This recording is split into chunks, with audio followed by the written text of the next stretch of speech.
I had a herniated disc in my lower right back that damaged the nerves in my lower right back. Um, I had trauma-induced kyphosis, so my upper back and shoulders were rolling and hunching over, and I had to wear a steel enforced back brace for like 4.5 months Mm-hmm. to kind of help realign the spine and push my shoulders back. But my shoulders are still having a tendency to roll forward and do this. Gotcha. Were you Um, squatting? What was deadlifts, deadlifts? deadlifts. A little too hard on the Well, deadlift. no. So funny enough, and what was frustrating about it is I wasn't even going heavy. I was doing maintenance work. Mm. I literally only had a plate on both sides. But what I didn't realize, because my body's had a lot of bodily injury, like my right wrist has been shattered, both of my shoulders have been dislocated. I've had damage to my left ribs. I've had damage to my left knee, and I'm getting older, so it's all Mm-hmm. starting to catch up with me. Yeah. And I didn't realize that I had done micro damage, micro damage, micro damage, micro damage, that I was literally, again, just doing maintenance work, like just routine, super lightweight, just repping it out. And my body just gave out. But in the moment, it was weird because I was in the middle of my exercise and I felt something in my back pop. And in the Mm. moment, it felt good. It felt like pressure release. I was like, okay, we're good. And I kept through my workout. Got home, took a quick shower, and I was like, oh, I still got 2-3 hours before I got to be at work. I'm going to take a quick nap. Woke up, went to go stand up to get out of bed, and my legs wouldn't support my weight, and I collapsed. And I was like, what the fuck? And I was trying to walk. And, when I was finally able to stand up, I was kind of like waddling like a penguin almost. Like I couldn't walk straight. I couldn't stand up straight. Like my back kept wanting to do this. Mm-hmm. Um, I was like, what the fuck is going on? It took me 2.5 weeks before I could even get myself to go get x-rayed because, I don't live with my mom and dad. Mm-hmm. And I didn't want them to worry about me. So I didn't even really tell them anything of what was going on. So I just kind of suffered through it. And got myself to go get x-rayed about 2.5 weeks into it. That's where they found the herniated disc. And they're like, oh yeah, give it about, another couple weeks because it usually takes about a month at most for it to kind of go back into place. Yeah. So I was like, okay, whatever. So the next 2 weeks passes.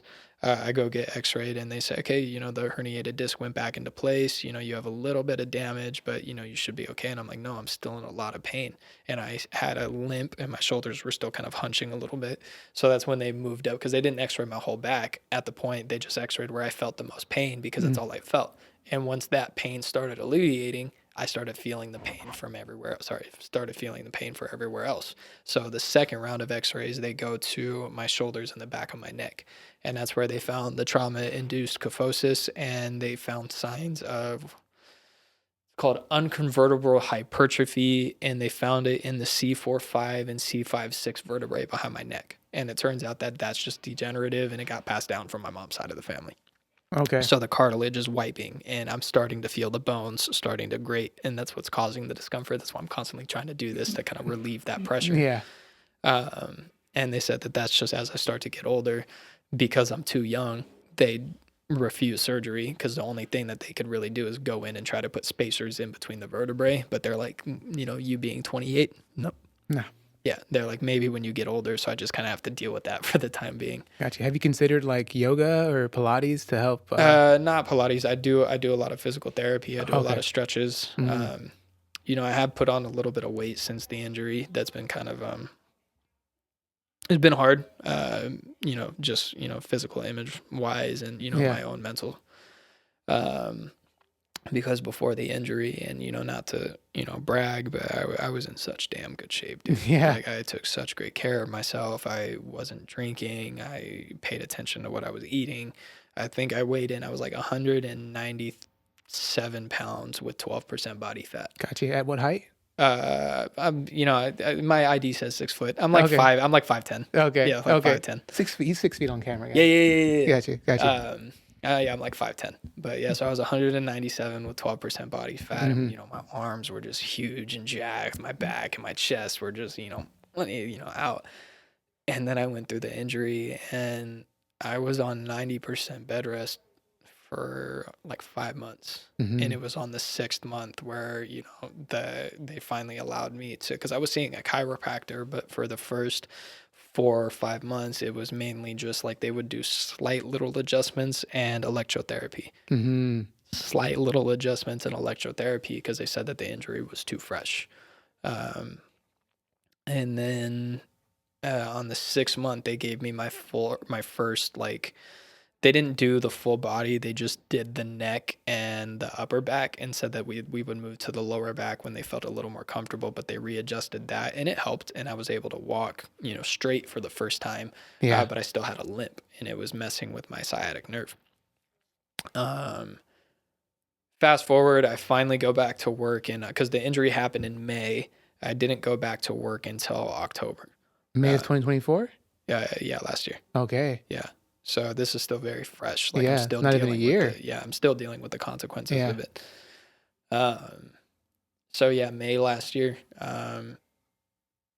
I got back to work in October, and I'm walking with the limp still. I'm still in a lot of pain, so I keep going to the chiropractor. And then, funny enough, one of my customers from Mathis, comes in, and I'm walking with this limp, and I'm trying to keep up with them. And he, cracks a joke. He's like, "Motherfucker, you're too young. What you dealing with? What'd you do? Like sprain your ankle or something?" And Mm. I explained my whole situation. He's like, "Oh shit."